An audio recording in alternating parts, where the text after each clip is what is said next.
What's your first thoughts of Coach Pasqualoni so far? Old school, yeah. But I like it.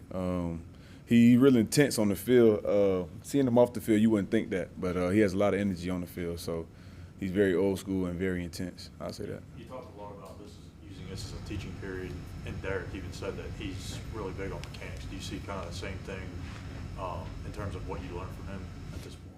Yeah, pretty much. He breaks down everything he wants.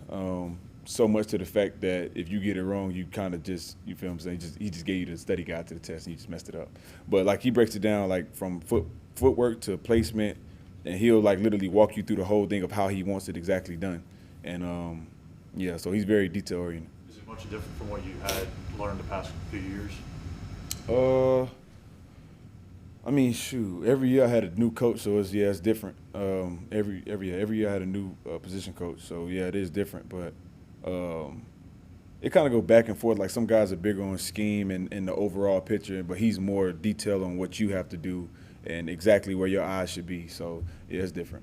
How does that affect you, having different position coaches every season? It's different, but I think I kind of see it in the positive light because I kind of get the best of both worlds. Like I get the overall like linebacker experience, so I get to see everything and how everything should fit. And then now I'm back with a traditional D-line coach that's only focused on D-line things and my true technique of the position.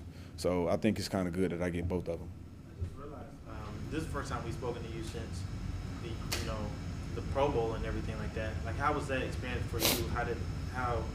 What influence is that having you move forward? It was different. It was cool though. So I enjoyed my time. It was fun. I really enjoyed talking to the other players. Like I talked to Chan Jones a lot.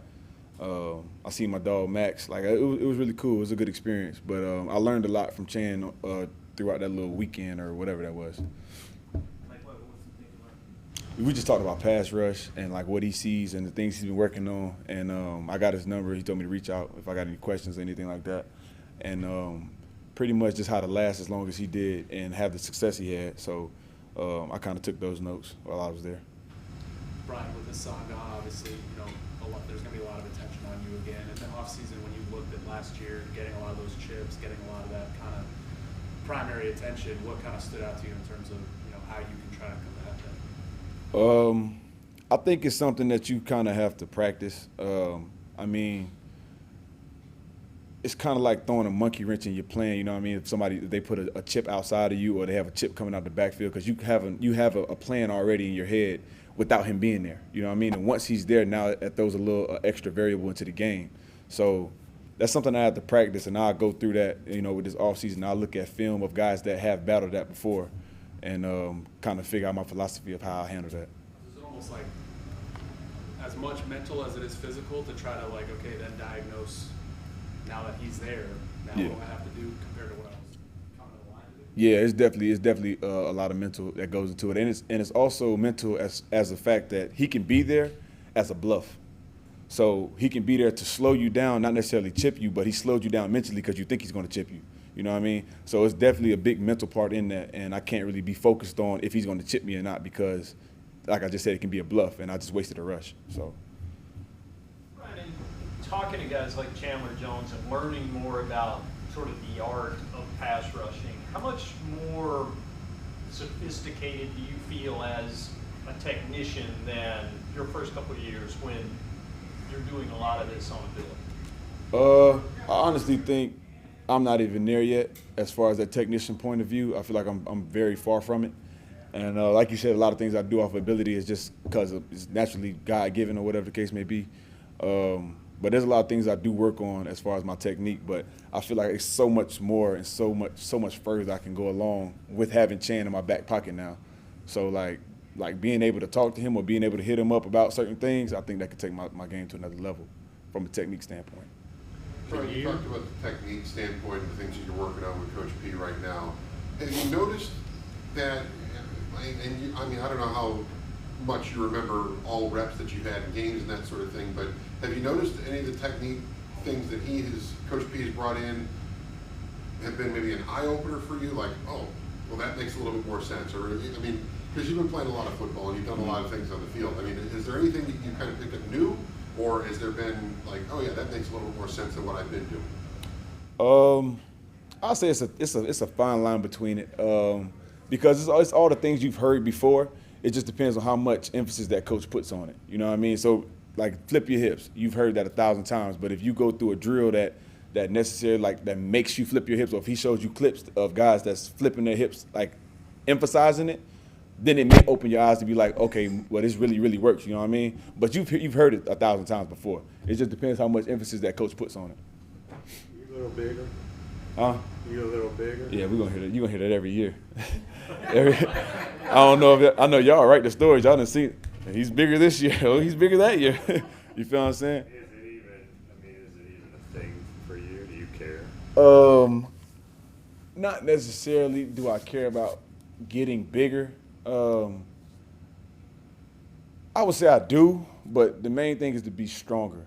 It's not necessarily, I don't want to walk in here 270 not strong though, you know what I mean? Like it's like I don't want to do that, but I'll come in like a 255 but solid, and I'm strong with it. Like I'd rather do that than come in hella heavy and weak, you know what I mean? So, yeah. You gotta stay in shape. Heard you're a grandpa now. What's up? So you gotta stay in shape. Heard you're a grandpa now. Yeah. Oh boy, I'll tell you about them puppies. Boy, they keep you up, boy. I tell you, it's like having a kid. Or not really, but you know what I mean. Nah, cause my baby, well, my girl dog, she had to go through a C-section, so I don't even know I'm telling y'all this, but she she was gone for the night, and basically I had to play mama, so I had the little baby bottles, and I was up all night. I'll tell you that. Presa Canario. Wait, what was that like though? I want to hear. I'm interested. It was bad because they didn't even want to suck on the bottle. It was bad. They was whining all night. I couldn't sleep. Called my mom. I said, "Mom, I'm about to lose it." And she came over. She helped me out because I couldn't do it. And that was here in Charlotte? Nah, I was in Florida because I didn't want to move my girl dog yet because she just went through the surgery and everything like that. So I was in Florida. But that gave me a little insight to motherhood. I don't like it. Real talk. Talking about how we always ask about weight. Brown was just in here and said he's kind of lost a little bit. Could you tell when you saw him this offseason? Yeah, I can really tell because he's moving faster. Like he was always pretty fast for a big guy, but he's moving faster. He looks a little more nimble, and that's kind of weird for a guy that's 6'5", 320 or 3 whatever he is. But yeah, I can tell for sure. I think there's still some more for him to. I mean, he's done some things in this league, but it feels like he's got more to do. You think there's some untapped potential there? Yeah, he has a lot to do.